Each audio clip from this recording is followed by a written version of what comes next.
Senhoras e senhores, nós voltamos aqui com o TYcast. Dessa vez, Felipe Nassif do meu lado. Uma honra, uma satisfação. Sejam bem-vindos aí para mais um episódio. Dessa vez, a gente tá com uma rapaziada que é da casa, então a gente tá à vontade, eles aqui também estão, mas isso não tira o brilho dos nossos convidados. Pastor Diego Sampaio, tamo aí? É isso aí. Seja Obrigado bem-vindo. pelo convite. Valeu. E Renan tá aí também com a gente. O Diego é pastor líder do nosso Ministério de Louvor aqui, os dois do Yah Worship que carregam o louvor da Yah Church. Mano, é da hora ver assim, é bizarro, porque você vai em outras igrejas, mano, e você volta pra Yah Church, você vê o quão único é o louvor que a gente tem aqui, tá ligado? Acho que essa pegada que vocês têm, essa unção que vocês carregam. Então, acho que a ideia é a gente trocar ideia pro pessoal conhecer um pouco da história de vocês aí, saber de onde vocês vêm, o chamado, o ministério de vocês. Acho que é muito top. E aí, você tá na Yah Church faz tempo já, pastor? Como é que é? Conta pro pessoal. Bom, gente, em primeiro lugar, né? Sejam bem-vindos aqui ao podcast. É um prazer estar aqui com vocês, né? Só pra formalizar isso. Cara, eu cheguei na Yah Church em 2000. Um pouco depois da... 2000 não, né? 2000 não, eu falei 2000? Você falou 2000. Então tá, Vamos 2020. 2020, eu errei. 2020, é verdade. Eu falei 2000 mesmo? Nossa. Eu falei, mano, eu não tava nem nascido em 2000. Eu falei, caramba, né? Eu perguntei se o cara chegou faz tempo. É louco. Não, eu cheguei em 2020, então, no ano da pandemia, a gente chegou em setembro. A minha chegada na Yah, a princípio foi só por conta de trabalho, né? Eu trabalho com música já há muitos anos, e aí a Yah ia gravar um EP, ia ter o evento no Allianz. Tá. Então, eu vim como convidado para participar do evento no Allianz. Calhou de eu estar no dia da gravação, porque o pessoal quer fazer a gravação do vocal. Eu não ia fazer, mas eram amigos. E a gente ia sair depois. Então, eu falei, vem pra cá, eu tô no estúdio. Fui pra lá, acabou que eu ajudei no arranjo de uma música, gravei o vocal da música. Nossa. E aí, de lá pra cá, a gente foi estreitando as relações, né? Até o Allianz. O Allianz foi, assim, um divisor pra decidir, né? Que a gente viria pra cá. Então, o Allianz foi no comecinho de setembro de 2020. No final do mês, a gente já estava aqui. 2 meses depois, entre 2 e 3 meses, eu estava como membro da igreja, já em 2020. E em fevereiro de 2021, eu assumi o Ministério de Louvor. Caramba, que legal. Aí acho que é legal só pra contextualizar, o Allianz, pra quem não sabe, é o lançamento da nova marca da Yah Church, né? O novo posicionamento. Então, saiu de ser a Igreja Batista Palavra Viva e abraçando, né, a palavra profética do Senhor pra Yah Church, internacionalização da marca e da igreja, enfim, muito top. E você, Renan, o que você conta pra gente? Prazer, antes de qualquer coisa também, né? Daquela moral, né? Acerta o ano, tá? Eu vim em 1900, aqueles caras. Não, eu tô aqui desde 2021, né? Vim um ano depois, se eu não me engano, né? A princípio também foi um convite do Diego também. Eu fiz uma... Páscoa. Foi na Páscoa, né? A gente fez uma live, um culto que era da live, eu acho que não tava tendo os cultos presenciais ainda. Na pandemia, né? Na pandemia. E aí teve uma live que eles, não sei o porquê, inventaram que só homem ia cantar. E aí falaram, tá faltando, vamos chamar o Renan. Entendeu? Tá. Foi meio que assim. Eu falei, tá bom, eu vou. Mas aí, depois disso aí, eu lembro que foi legal, já conheci o Diego. É complicado, né? Ele é meu tio, né? Então eu já tinha essa questão familiar. Já conhecia também a galera que estava aqui também, já no louvor, né? Então, vamos dizer assim, que ficou mais fácil essa transição, né? Então, aí o Diego fez o convite poxa, vamos ver se a gente não consegue estar mais, assim, nesse lugar. Meu pai é pastor de uma igreja, então foi aquele... E agora, o que fazer? Mas Deus foi direcionando, assim, o tempo mesmo, assim, olha, eu preciso que neste tempo você esteja neste lugar, né? Tanto para ser... E muito, o Senhor falou muito comigo, assim, em relação a crescimento e cuidado, né? E eu tenho vivido muito isso aqui na Yah Church, né? Tenho sido bem cuidado e tenho crescido bastante, assim, então tenho visto o Senhor, de fato, cumprir aquilo que Ele falou que ia fazer comigo e com a minha família aqui. Sim, que bacana. E também, como vocês eram de outra igreja, né? Na outra igreja você também já era pastor, ou foi algo que, tipo, Deus falou com você aqui que começar esse ministério? Não, então, essa igreja, a Igreja Bíblica Cádiz, que nós éramos, né? Eu também era dessa igreja. Eu comecei essa igreja junto com o meu cunhado, Caramba. que é o pai do Renan. Que A legal. gente começou junto. Em 2011. Aham. Eu fui ordenado ao ministério em 2018. Tá. Né? Eu nunca tive, até então, até a igreja nascer lá, eu não tinha... apesar de sentir o chamado para o ministério pastoral, eu nunca tinha feito nada para ser pastor, né? Tipo, eu sinto que eu tenho chamado, mas deixa Deus cuidar. Quando a igreja nasceu, isso antes, né? Quando a igreja nasceu, em 2011, a gente fazia tudo numa igreja pequena, que estava começando, então todo mundo fazia tudo. Então você era o líder do louvor, mas você também limpava o banheiro, era essa rotina. E aí eu lembro que eu fui... Hoje a gente tem esse entendimento, mas eu fui pastorear jovens. Não usava esse nome, né? Mas eu fui pastorear jovens na igreja. E aquilo foi talvez um divisor, assim. Sei. Falei, cara, eu acho que é isso que Deus está me chamando. Eu acho que chegou o tempo de Deus concretizar aquilo que Ele me chamou para fazer. E aí eu comecei a estudar teologia, isso em 2012, comecei a estudar teologia. Fiz 5 anos de teologia, e aí em 2018, eu terminei em 2017, 2018, eu fui ordenado ao ministério lá na Igreja Bíblica Cádiz. Então, exerci o ministério pastoral lá, final de 2018, 2019, 2020 até novembro, dezembro, lá. E aí, quando eu vim pra cá, eu já tinha sido ordenado ao ministério já. Pô, que legal. E aí, então, mas... Você tinha um ministério, assim, pastoral, mas você sempre teve essa relação com a música, né? Desde moleque, desde muito novo, assim. E pelo que eu percebo, pô, sobrinho e tio, né? É um negócio muito presente, assim, na família de vocês, né? Como é que é isso? Tipo, vocês têm seus pais de vocês, são muito musicais, assim, como é que é? Ó, eu começo depois do Renan completa, mas o meu avô, por parte de mãe, ele gostava do samba, né? Então tocava bandolim, cavaco, violão, meu avô era nessa pegada. A minha mãe e o meu pai, eu cresci numa igreja batista, então eles faziam parte do coral, que a mãe do Renan e o pai do Renan também fizeram parte desse coral nessa mesma igreja. Né? Então, assim, eu cresci nesse ambiente. Os ensaios do coral, por exemplo, era depois do culto, depois da EBD. Então a gente ia pra EBD, ficava na EBD de manhã, acabava, eles iam ensaiar. Eu ficava lá brincando com qualquer outra coisa, chutando pedra, né? Mas era isso, a nossa brincadeira era em volta da música. E a igreja tem esse papel também, né? A igreja... Porque a igreja é um ambiente muito musical, tem muita música na igreja, acaba que você tá ali. Então você vai ter uma apresentação de Páscoa com as crianças. O que as crianças vão fazer? Vão cantar. Né? Então a gente acaba desenvolvendo. Eu entrei num grupo de criança na época, e aí aquilo ali foi... Pelo fato da família já estar envolvida com música e tudo mais, eu comecei a me destacar um pouquinho naquilo e aí quis estudar música. Então, com 11 anos eu fui estudar piano, estudei 1 ano de piano clássico. Depois, nessa época eu parei de cantar. Tá. Falei, não vou cantar mais, quero só tocar. E aí estudei instrumento e tal. Em 2015, com 15 anos, 2015, tô vendo as datas todas. Com 15 anos, com 15 anos eu voltei a cantar. E assim, sempre tive essa eu cresci, eu tenho até uma música que eu chamo, que chama 20 do 4, né? Que é meu aniversário, eu vou contando um pouco da minha história, assim. Ela, na verdade, era pra ser uma música chamada Coisas da Minha Cachola, porque eu gosto muito de escrever, então eu vou escrevendo, eu tenho um monte de coisas da minha cachola escrita.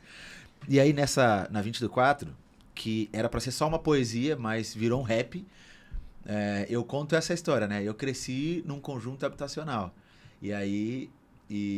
ouvindo... A música fala exatamente isso, né? Eu nasci e cresci num conjunto habitacional ouvindo as músicas da igreja, samba e James Brown. Eram as coisas que eu ouvia. Então, essa influência da música negra já aconteceu nesse lugar, né? A minha irmã mais velha, que é a mãe do Renan, sempre ouviu música black em casa. Então, eu cresci nesse lugar. Então, eu ouvia em casa e ouvia fora de casa, né? Porque uma das coisas que acontecia muito lá na Coab era o final de semana a galera... Era quase uma disputa de quem estava com o som mais alto, mas todo mundo abria as portas, colocava as caixas de som para fora, enquanto numa casa estava rolando samba, na outra casa estava rolando black, na outra estava rolando música da igreja, e foi nesse lugar que eu cresci. E aí depois disso veio o Cádiz e tudo mais. Então, a minha vida começa com a música aqui, e depois, logo que veio o Cádiz, eu falei assim, antes de ministério e tudo, eu falei, cara, eu quero trabalhar com música, é isso que eu quero fazer pra minha vida, assim. Que da hora. E aí... acaba que as coisas começam a se cruzar, né? O ministério e aquilo que eu falei, eu vou trabalhar com isso. E de repente aquilo é o ministério. E aí as coisas foram se conectando, assim. Então eu sempre tive essa relação com a música e acho que vai ser assim até a volta de Cristo. Amém. Né? Amém. Cara, comigo é bem parecido, né? Porque ser parente... Mesmo ambiente. Mesmo ambiente. Também cresci muito, porque eu vivia muito na casa da mãe do Diego, que é minha avó. Tá. Então eu ficava muito tempo lá, né? Então esse convívio que ele teve, eu também tive muito. Apesar de ter algumas coisas diferentes, né? Meu pai, a família do meu pai já tinha era outro lado. Meu avô, por parte de pai, tocava cavaquinho, tocava chorinho, tocava coisas assim. Mas eu também sempre fui muito influenciado por esse som, né? Então, quando ele começou, ele é um dos líderes do coral Cádiz, né?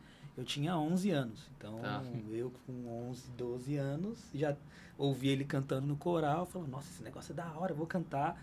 Né? Fora isso, também tem o lance que ele falou, dos meus pais sempre estarem muito ativos, né? Nessa parte musical da igreja. Então, eles nunca trabalharam com música, nunca foram profissionais disso. Mas meu pai já foi líder de louvor, junto com a minha mãe, né? Então, e eles gostavam muito de cuidar dessa área, dessa parte. Então, a minha casa, né? A gente sempre estava muito envolvido com essa galera. Então, a galera os instrumentistas, os cantores, sempre estava muito tempo na minha casa. Né? Então, acabou que eu fui crescendo nesse ambiente. A minha vontade, eu falo que era muito dividida, né? Eu queria ser jogador de futebol. Eu tinha certeza que em 2006 eu ia jogar Copa. A primeira Copa com 17 anos. Tipo, ia ser Você e o Pelé, só você e o Pelé. Só ele e o Pelé. Era isso. Entendeu? Não, 2010 a gente já ganha uma Copa, a minha cabeça já tava tudo formada. Você já tava com a 10 nas costas já. Coisa pouca. Entendeu? Não mais nada. É só isso. Entendeu? Achava que era o craque. Mas... Só que aí a música, assim, também chegou num lugar na minha vida, assim, que sempre foi um lugar de refúgio, assim, pra mim. Né? Então, eu sempre falo que eu tenho as minhas defesas, né? Então, as piadas são as minhas defesas em alguns momentos. Então, na escola, quando os caras iam me zoar, eu já tinha alguma resposta sempre pronta, porque piada contra piada, então é isso. Você vai me fazer bullying, então você vai sofrer. Era tipo isso, né? E a música era esse outro lugar também. Então, sempre quando eu tava triste, era a música que ia... Era esse lugar esse mundo que eu me fechava e esquecia de todos os problemas, né? E resolvia às vezes, né? Não só que esquecia, mas resolvia muitos problemas, né? Deus usou muito a música para fazer muitas coisas na minha vida. Então, eu acho que comigo foi muito nesse lugar, assim, sabe? De tipo, caramba, mano, esse daqui, Deus faz alguma coisa nesse lugar aqui que eu preciso estar sempre. Sabe? Então é meio que isso que eu continuo carregando até hoje. Até eu falo que a gente hoje trabalha com isso, e eu estava falando até com alguns alunos meus sobre isso, né? Que o fato de trabalhar com isso, às vezes a gente vai perdendo um pouco desse lugar, né? Porque a gente está só na questão do trabalho, né? Mas aí depois você começa, não, peraí, deixa eu voltar lá pro começo e voltar a fazer as coisas que eu fazia antes, aí Deus vem e age do mesmo lugar de nós e falar, então tá, é nesse lugar que eu preciso estar de novo, sabe? Entendi, Tipo, mais ou menos isso. Assim. É legal que o Renan falou sobre quando você trabalha com música, né? Você trabalha e aí aquilo que você amou a vida inteira e que era a sua paixão vira também o seu trabalho. E cara, trabalho tem o ônus do trabalho, né? Que é a responsabilidade. E aí às vezes troca, né? Você fala, poxa, aquilo que era só prazeroso agora é também uma questão de responsabilidade e tudo mais. Mas foi engraçado.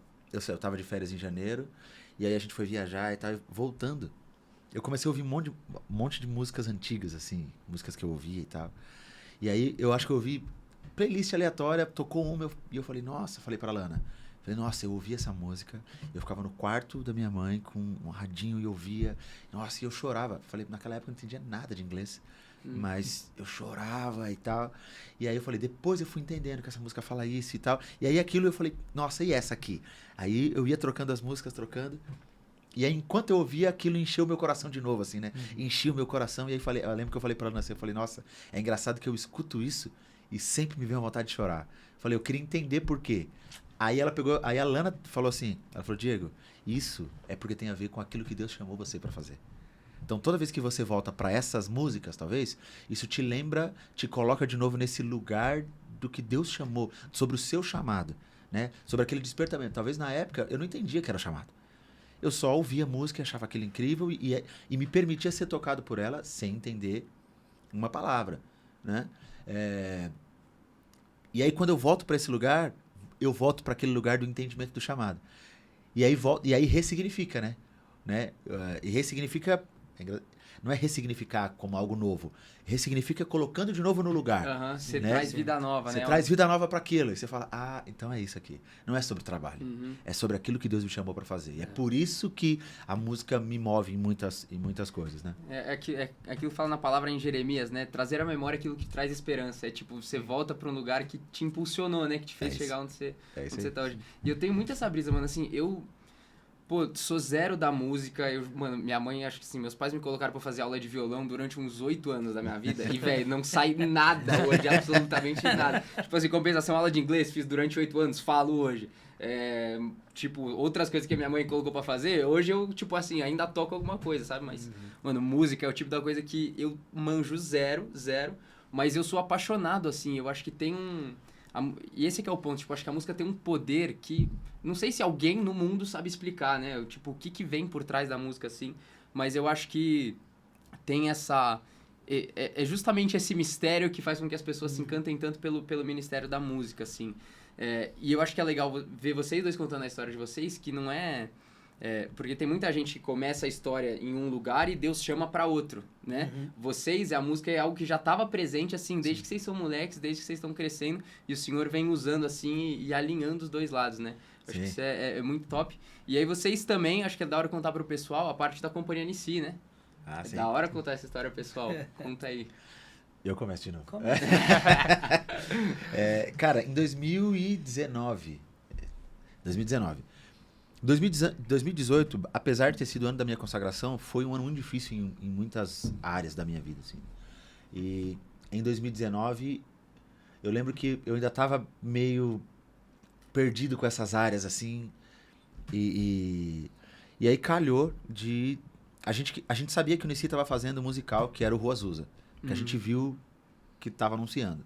E a gente queria comprar ingresso para assistir. A Lana, pesquisando ingressos, viu que eles estavam atrás de cantores, e aí descreveram o perfil e tal, e tinham uma coisa de inscrição. Por estudar música negra, e depois, quando eu fui estudar teologia, eu entendia como as duas coisas se cruzavam, né? Então, por exemplo, não tem como você falar de avivamento, né, do ponto de vista teológico e tal, histórico, sem passar pela Rua Azusa, né? Não só que a gente conhece como o avivamento da Rua Azusa.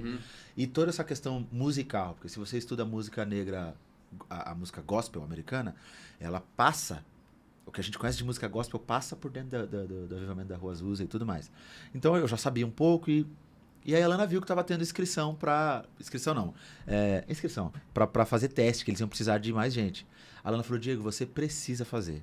Eu falei, ela não tem nada a ver comigo, não tem nada a ver teatro. Tipo assim, pô, eu já fiz teatro na igreja, mas não tem nada a ver. Ela falou, você tem que fazer. Você conhece tudo da música negra, tudo do... Você tem que... Eu falei, tá bom.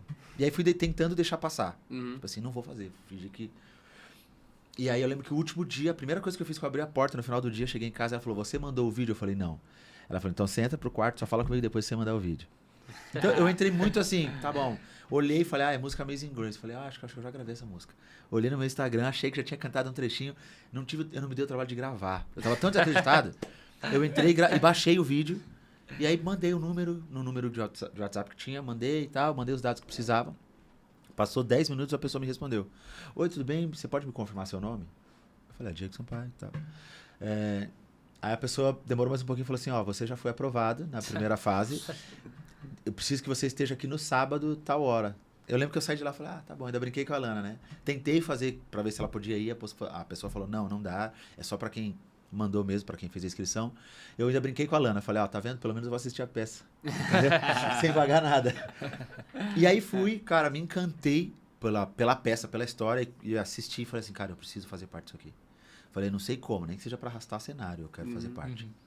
E aí, engraçado que nesse mesmo lugar, na mesma época, aí eu falei com o Renan, cara, tá tendo isso aqui. Só que foi exatamente o final de semana que o Nova nasceu. Caramba. Foi acho que no dia. No dia. Caraca. Ele falou, cara, eu tô indo fazer a audição. Eu falei, então Deus abençoe. Uma das coisas, né? Só que foi naquele... Resumindo a história, eu fui me apaixonei por aquilo, assisti a peça, falei, eu quero fazer parte disso aqui. Quando eu vi, tinha um monte de gente no elenco que eu conhecia, e as pessoas que eu não conhecia, me conheciam, e eu fiquei sabendo disso depois. E aí teve um teste assim, cara, eu falei, cara, eu vou entregar tudo que eu não sei de teatro agora. Fiz o teste e tal.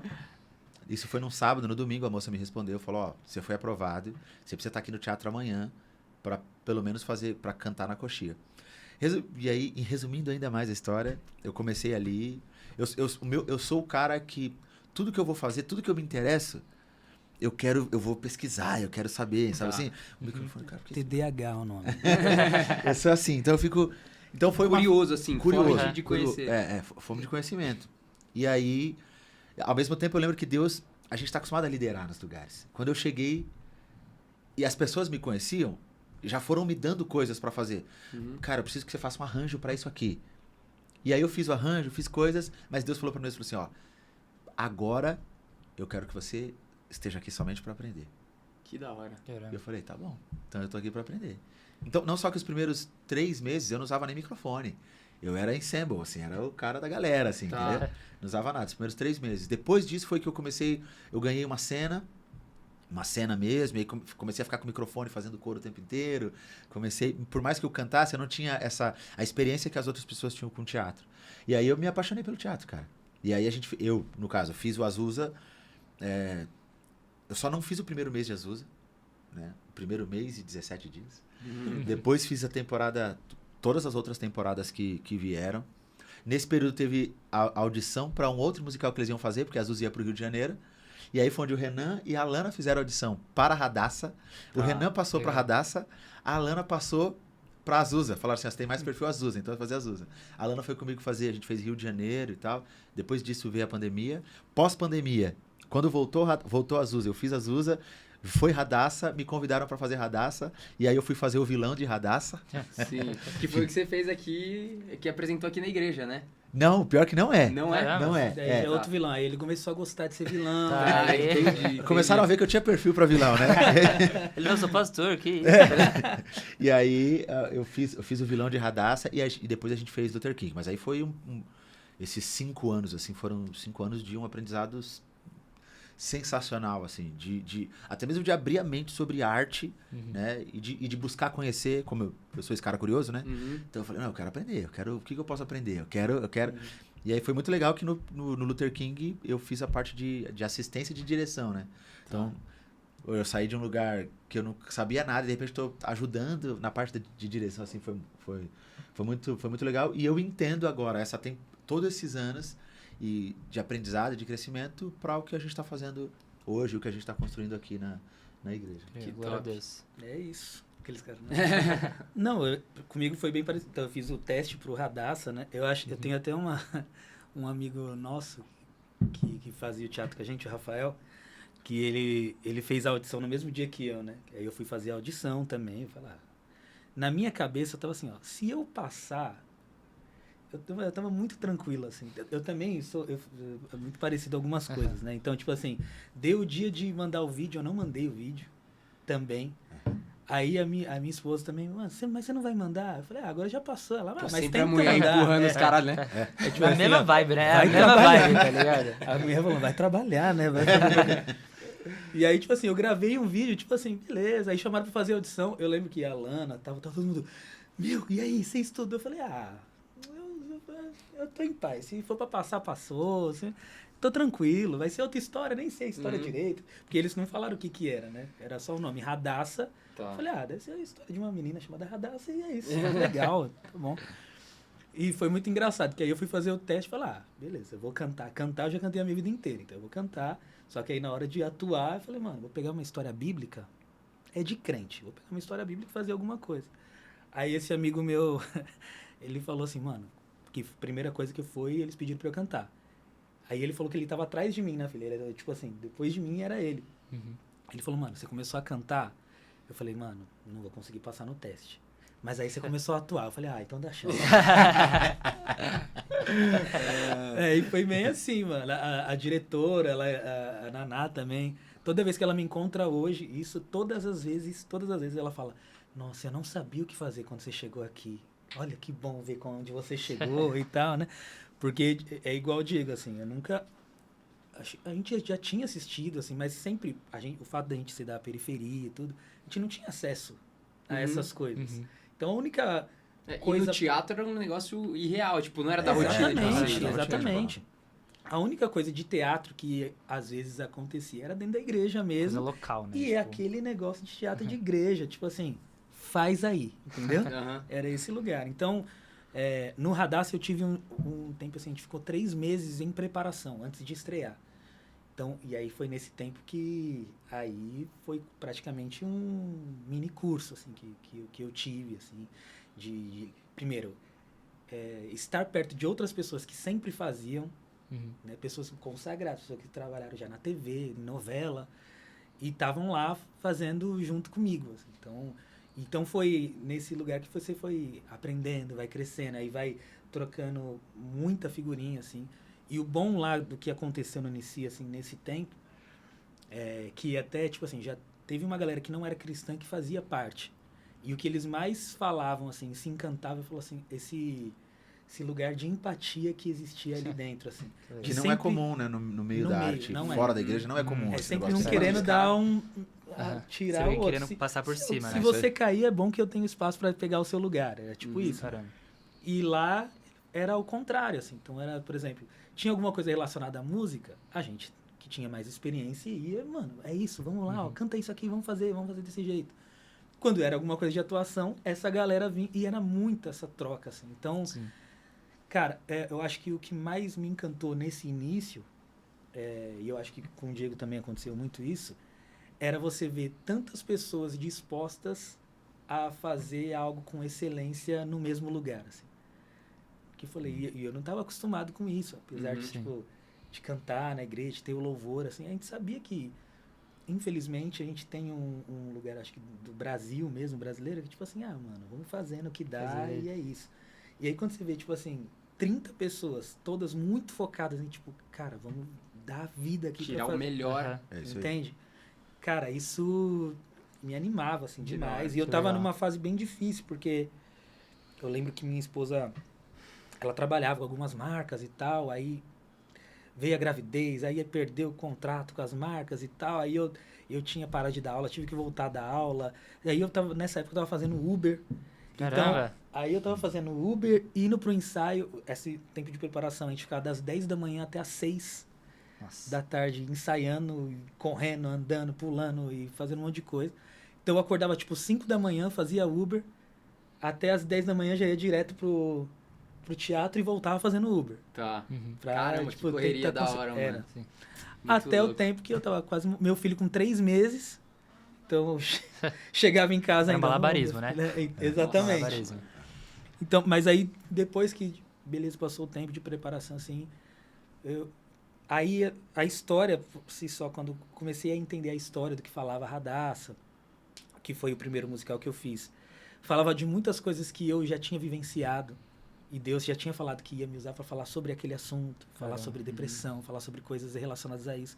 Então eu falei, nossa, vi Deus encaixando tudo. Aí depois eu tive a oportunidade de fazer Azusa, e aí tem todo esse lance de história e da música negra mesmo, e tudo que a gente sempre vivenciou, sempre curtiu.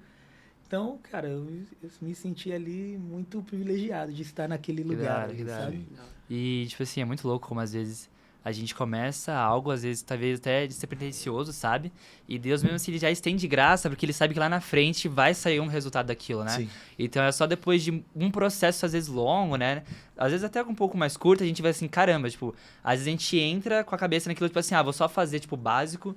Mas quando você vê lá na frente os frutos, fala assim, caramba, que bom que Deus, tipo... Realmente exerceu uma graça ali, né? Pra, tipo, dar certo, né? Que bom que Deus insistiu em mim, né? Exatamente. E como você falou, tipo assim, é muito louco também, que você falou como todo mundo tava focado, né, realmente fazendo aquilo com excelência, porque vocês não estão fazendo aquilo pra homens, né, estão fazendo aquilo pra Deus, né? Então, quando realmente você tá fazendo aquilo pro Senhor, você fala assim, não, preciso realmente dar o meu melhor, né? Sim. E até perguntando assim pra vocês, como que vocês veem hoje também esse ramo do teatro, né, como um mecanismo de evangelismo também? Como é que, tipo, tem esse lado de, tipo assim, inserir o evangelho em meio a algo que às vezes as pessoas vão, tipo assim, vou só assistir um teatro, mas quando ela sai de lá, ela sai transformada, sabe? Cara, uma coisa que acontecia com a Azusa, Porque assim, o Azusa, ele era um musical que ele falava basicamente sobre o avivamento da Rua Azusa, mas ele abordava do ponto de vista racial, assim, né? Socio-racial, vou usar. Não sei se existe essa palavra, mas eu acho que fica fácil de entender. Porque uma das marcas palpáveis do avivamento da Rua Azusa era o fato de que brancos e negros podiam estar no mesmo lugar. Então eles cultuavam a Deus no mesmo lugar. E isso era um escândalo na época.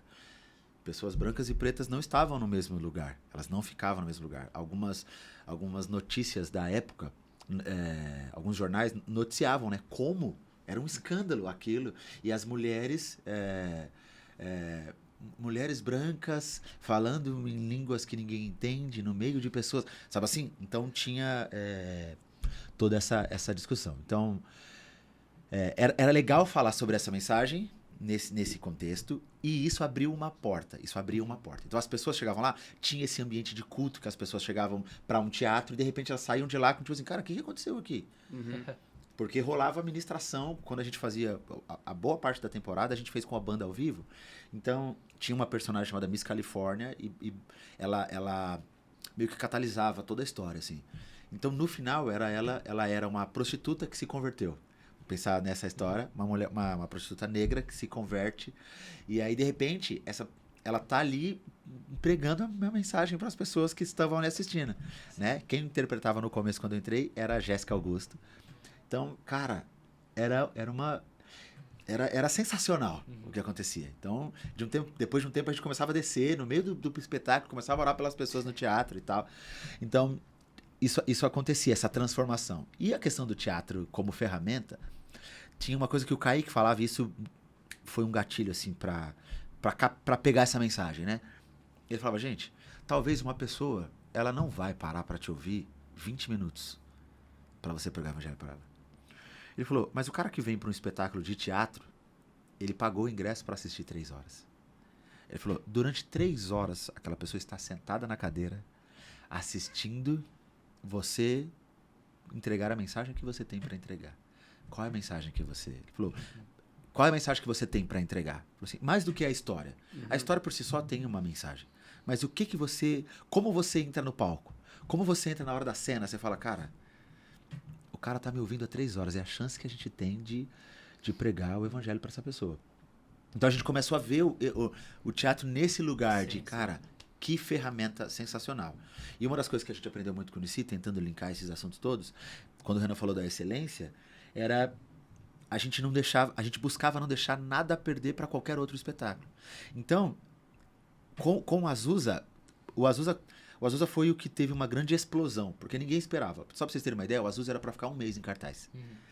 E aí, graças a Deus que ficou mais, porque eu entrei exatamente porque pessoas que estavam no elenco não iam poder ficar e ia ter que substituir. Então foi meio que nessa. Só que a Azusa teve uma explosão que nem os teatros, os espetáculos seculares têm. Caraca.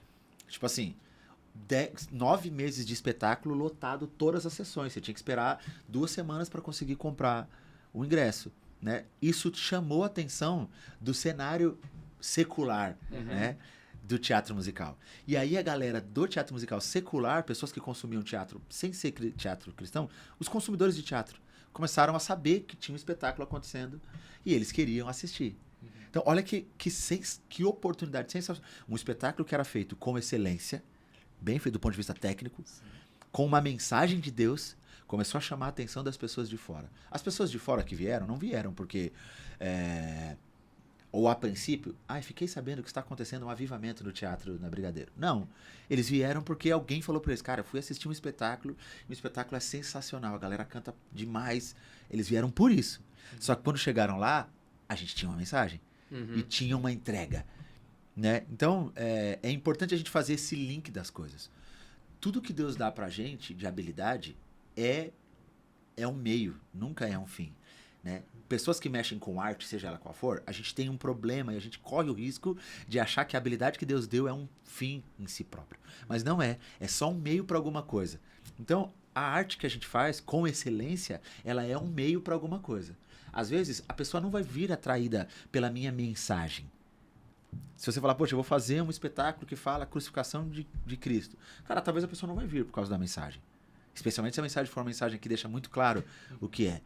Mas se você entregar aquilo com muita excelência, as pessoas virão por conta da excelência com que você está fazendo o que você está fazendo. Elas querem ver o que você tem para entregar, do ponto de vista técnico. Só que quando elas chegam lá, elas são impactadas por uma mensagem. Isso acontecia muito com a Azusa. Isso marcou a minha vida, assim, sobre essa percepção. E eu vi acontecer com todos os outros espetáculos. Mesmo fazendo o Radassa, quando eu fui fazer o vilão, a gente via pessoas que chegavam ali, e é legal essa chave para a gente entender como Deus opera. Tem horas que o que acontece primeiro não é a salvação da pessoa, mas é a transformação dela em alguma área específica. Às vezes pessoas chegaram no Radassa e foram curadas da depressão. E a pessoa lembra que o dia que ela foi curada da depressão foi assistindo um espetáculo de gente crente. E aquilo é o que abre a porta para o resto entrar. Uma sementinha já, né? É a sementinha. E aí, Paulo fala sobre isso, né? Sobre de que, cara, às vezes é você que você planta. O outro rega. É o outro que colhe. Mas quem está dando crescimento é o Senhor. Então, o que a gente está fazendo e as habilidades, conforme a gente usa, são só meios para aquilo que Deus vai fazer. Horas a pessoa vai... Ali ela se entrega. Horas é a primeira, foi só o lançar a semente. Outra pessoa vai colher, talvez um outro ministério vai semear, um outro ministério vai colher.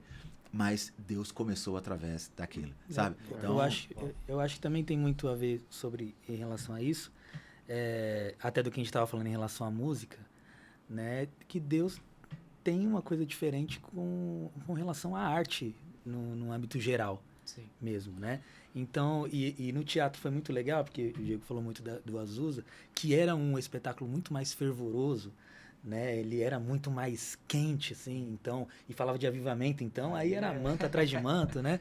E o Radassa já tinha uma mensagem que era muito mais... falava muito do Holocausto, né? Do povo judeu, lá com Hitler, essa parada. Então, era um negócio muito mais tenso, era um outro lugar, a mesma coisa com Luther King. E, cara, aí você vê as diversas formas que Deus pode agir, né? Então, você vê Deus agindo através de uma coisa muito agitada e você vê Deus agindo, às vezes, na calmaria, na tranquilidade. E quando você tem excelência e você está disposto a se deixar usar, Deus te usa da maneira com a maneira como Ele quer usar, né? Então, por exemplo, no Radassa, eu lembro de 2 testemunhos. Assim, no Azusa tem... No Azusa eu falo que a gente tem muito mais testemunhos vivos porque a gente vivenciou isso. Assim, eu entrei depois, né? Acho que o Diego, que pegou mais tempo, vivenciou isso muito mais, assim, de galera sendo batizada no Espírito Santo no meio do teatro. Que você vê umas paradas meio malucas. No Radassa, cara, que eu peguei um pouco mais, que nem teve uma menina que escreveu um livro falando de como Deus curou ela da depressão e o musical foi... O grande lance de mudança. E foi muito legal que esses dias eu fui assistir um musical de um amigo nosso que estava lá, estava em cartaz. Um musical nada a ver, não tem nada de cristão. Mas eu fui lá assistir para acompanhar o trabalho dele. E aí, antes de começar, eu estava lá com a minha esposa, assim, esperando para começar. Aí um cara, do nada, assim, tocou no meu ombro. Você é o Renan? Eu falei, acho que eu sou, né? Aí ele falou, cara, eu vi você entrando ali, eu só vim aqui só para te agradecer. Porque eu fui assistir Radassa Musical no teatro e esse musical salvou a minha vida. E eu só vim aqui para agradecer. Só vim aqui agradecer vocês porque esse musical salvou a minha vida. Eu tava num abismo muito profundo. Caramba, mano, que forte. E antes de assistir o musical, eu tava assistindo o musical pensando o tempo todo no que o cara falou. Assim, ele falou, eu só vim aqui para agradecer vocês pelo trabalho de vocês. Então, a gente teve alguns testemunhos de Azusa nesse sentido, né? Então, a Azusa está falando, enquanto Radassa falava sobre o Holocausto e fazia um paralelo da perseguição de Hitler e que aconteceu com Amã, né? Fazendo o paralelo desses 2 personagens, que eu fazia Amã, não daria para eu fazer Hitler. Haja pó branco. Haja pó branco. E a Azusa está falando de avivamento e de questões socio-raciais, assim, e tal.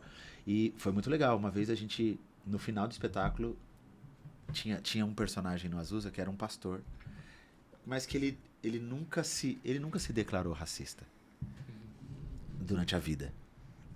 E aí eles adotam uma criança negra. Nossa, cena é forte. Você assistiu já, né? Enfim, isso desencadeia em várias outras... Eu não vou dar spoiler, porque vai que a Azusa volta e você não assistiu. Mas... Tá ligado aí já, viu? E aí... E no final, enfim, ele põe pra fora o racismo dele. E aí depois ele se arrepende, pede perdão e tudo mais. No final do espetáculo, isso não é um testemunho que eu vi, mas ele contando pra gente. Uma mulher procurou ele depois pra falar. Ele fala assim, olha, obrigado. Porque o seu personagem sou eu. Uau. Ele falou, eu me vi no seu personagem. E eu saio daqui com uma missão de mudar isso. Nossa. Então, olha que sensacional Sim, como...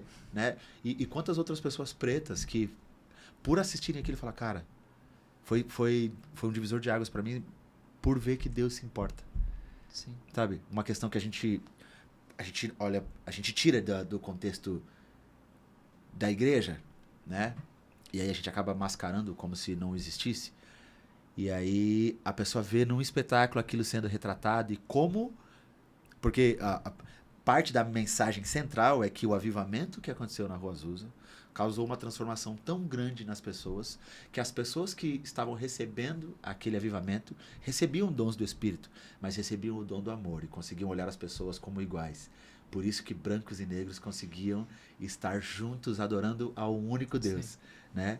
Então, não só que uma das frases da música é brancos e negros no mesmo lugar até o grande dia chegar. Que da hora. Que sensacional. A gente cantava isso, era talvez a frase final do espetáculo, né? E a gente terminava intencionalmente intercalando o elenco branco e o elenco negro de mãos dadas, finalizando isso. Então, pessoas que estavam ali enviesadas, né? Talvez com a sua militância desequilibrada e fora do padrão bíblico, olha e fala, cara, acho que o que Deus quer de mim, apesar de ser uma luta necessária, é encontrar um equilíbrio na palavra.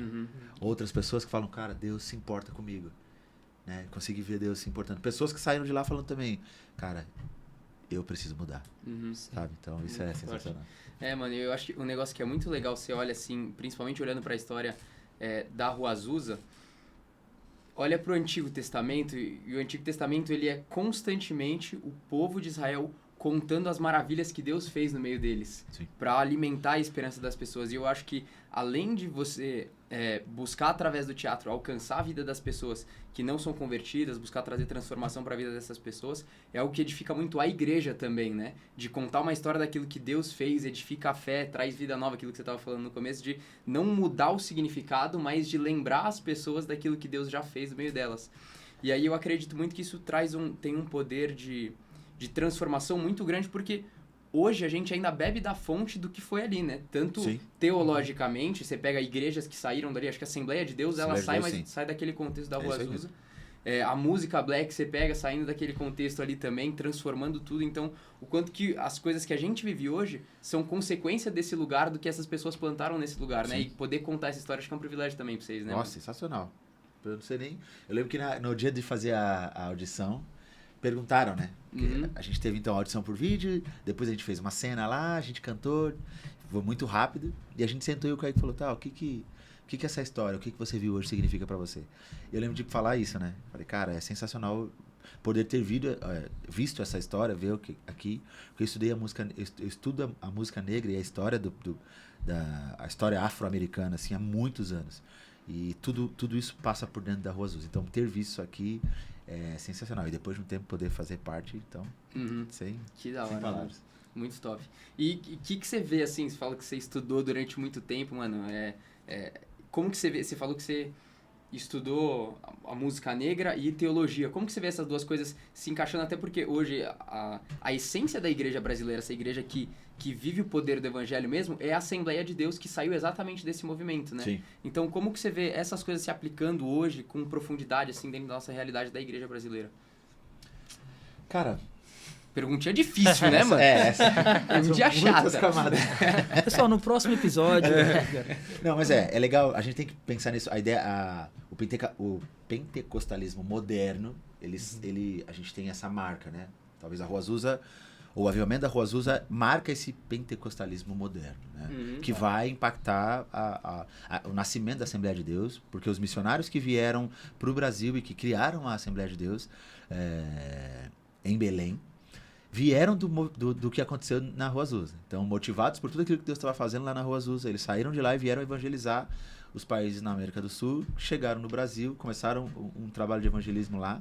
A história conta que a primeira reunião deles, eles começaram a orar e o povo começou a falar em línguas. Ninguém falava em línguas naquela época aqui, né? E aí começou a rolar todo um movimento, porque as igrejas eram mais tradicionais. E aí, de repente, tá todo mundo falando em línguas e, enfim. Aqui foi os europeus que vieram mais evangelizar aqui no nosso país. Eram mais conservadores, né? Sim. Os reformados e tudo mais. Mais tradicional, né? Mais tradicional, Então vem a galera, os missionários trazem isso. E é muito louco que então isso marca esse momento do pentecostalismo moderno. Não o neopentecostalismo, mas o pentecostalismo mesmo, o agir do Espírito Santo e tudo mais. Isso impacta a nação brasileira. Não só que é assim, aí que nasce a Assembleia de Deus, e a Assembleia de Deus é uma das maiores denominações que a gente tem no Brasil. A gente brinca que todo lugar que você vai encontrar uma Assembleia de Deus. Cada bairro que você for, você vai encontrar pelo menos umas 20 Assembleias de Deus e às vezes 2 na mesma rua. Uma irmã do Coque. Armando Koch. Eu acho engraçado, pensando no Brasil, assim, como isso tudo se mistura, né? O Brasil, ele é a maior colônia negra fora da África, né? E a gente tem como povo brasileiro, a gente tem uma similaridade muito grande do ponto de vista cultural. Então, o povo brasileiro é um povo muito festivo, muito alegre. Assim como a cultura afro é uma cultura muito festiva. E muito alegre, com todo mundo fala alto, todo mundo, né? A cultura brasileira tem um pouco disso. Então, eu vejo como as duas coisas, né? Como as duas coisas combinam e como o Brasil, fazendo a junção, né? Então a gente tem a cultura, eu tô falando da cultura africana, tô falando do pentecostalismo, e tô falando como do nosso lugar aqui, o Brasil, que acolhe muito bem essas duas coisas. Culturalmente falando, e que eu acho que se torna uma grande bomba do ponto de vista de evangelismo, de avivamento, porque não tem como a gente pensar. É lógico que as marcas do avivamento não é só externa, não é só o barulho, mas é uma grande marca de que algo está acontecendo, né? E o Brasil é um lugar que recebe bem isso, assim como a cultura a cultura afro, no geral, é uma cultura muito de externa. Como as duas coisas se catalisam bem aqui no Brasil, né? E como o Brasil pode ser essa bomba de avivamento e de evangelismo, assim. Essa é uma das coisas. E eu acho que uma outra coisa que é interessante sobre tudo isso, que talvez combina com tudo aquilo que eu acredito, tanto de teologia como de cultura, com aquilo que eu estudei e aonde eu bebo, né, que é essa cultura afro-americana, é o fato de perceber a habilidade criativa de Deus para que o nome dele seja glorificado. Sabe? Uma das coisas que faz parte da cultura afro-americana, né, tem o shout music. O shout music é uma música muito agitada, né, e que nasce das lavadeiras na época, porque elas tinham um instrumento de lavar. Então, conforme as fazia esse barulho, né? E é nesse lugar que nasce o shout. O shout, ele era uma música que era feita basicamente por mulheres, porque eram as lavadeiras, e depois foi trazido para dentro do contexto religioso, da prática de culto. E o shout, ele é muito animado. Normalmente o shout na cultura afro-americana, na cultura gospel, né? Porque gospel, essa é uma coisa também que a gente precisa entender. O gospel, ele é originalmente a música negra da igreja. Então, se você for para os Estados Unidos, que é onde a gente está usando o termo americano, né? Do inglês americano, o gospel, ele não é o rock gospel, o reggae gospel, o pagode gospel. Na verdade, gospel é um gênero, que é a música negra feita dentro da igreja. Então, se eu chegar hoje nos Estados Unidos e falar assim, cara, eu canto gospel, eles não vão me pedir uma segunda definição. Mas que tipo de gospel? Não, eles já entendem que eu canto aquela música de igreja. Então foi levado para esse contexto. Ela é uma música que significa normalmente um momento de êxtase espiritual das igrejas, só que ela é muito agitada. Tá ligado. Ela é muito agitada. E tem cultos que os caras gastam 30 minutos só no shout. É energia, hein, mano? De energia. E ela tá ligado a uma ação do Espírito Santo. A gente tá falando de Pentecostes, né? Vamos pensar assim, de avivamento, sei lá. Quando eu olho isso, eu falo, cara, como Deus é incrível. Porque a gente consegue ver Deus agindo num lugar que tá completamente fora da nossa concepção de religião. Porque quando a gente pensa em Deus dentro do formato da religião, a gente pensa sempre em Deus num lugar mais calmo. Uhum. E fora desse padrão não existe Deus. Isso tem um pouco a ver com a herança de como o nosso país também foi evangelizado, né? Sim. Mas, e aí, de repente, você vê Deus fazendo de um outro jeito. E, por exemplo, a minha experiência, eu não posso fazer disso uma teologia, Uhum. mas a minha experiência com Deus, eu sinto Deus tanto na música lenta, e da mesma forma, quando solto o shout, assim, que Uhum. eu tenho uma playlist só de praise break. Então, às vezes, cara, eu às vezes solto a playlist, na hora que começa aquela música muito agitada, meu coração é inundado de uma alegria. Que eu sei que não é uma alegria natural, ela é uma alegria sobrenatural, e imediatamente eu começo a chorar. Eu lembro que na pandemia, uma vez eu tava assistindo, a gente assistia muito culto, né? Então eu assisti os cultos das igrejas americanas que eu gosto e tal. E eu lembro que a Lana não tava em casa, tava só eu e a Dandara. E a Lana tava tentando me ligar e eu não tava atendendo o telefone. E aí eu tava assistindo um culto desses e tava rolando shout na TV e eu já tava sapateando na frente da televisão. E aí a Lana conseguiu falar com a Dandara. Falou, Dandara, cadê seu pai? Aí ela falou assim, mãe, o pai tá lá na sala falando a língua dos índios. Porque ela não falava a língua dos anjos, né?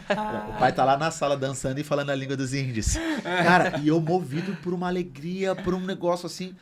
É incrível ver como Deus também está. Sabe? Sim. Deus também está nessa expressão de alegria, com muita euforia, assim como ele está na brisa suave que falou com Elias, né? Uhum. Sim.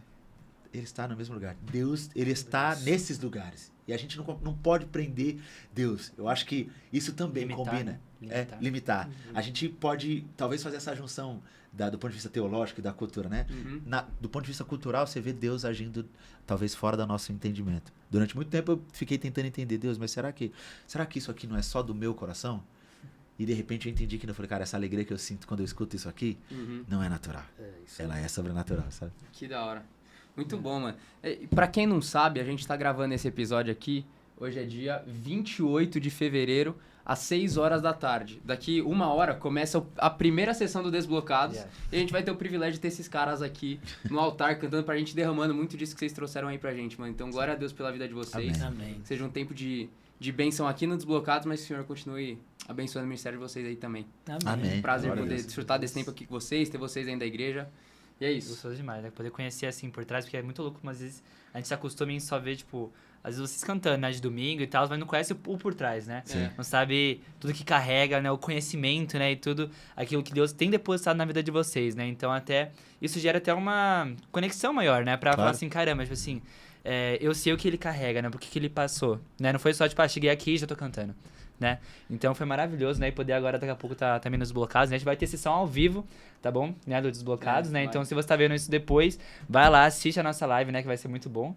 Né? E, gente, muito obrigado, viu, por ter vocês aqui hoje. Prazer é Deus nosso. abençoe fera. vocês, viu? Tamo junto. Obrigado por essa. Tamo junto. Rapaziada, episódio encerrado. A gente se vê no próximo. Tamo junto. Até mais. Nós.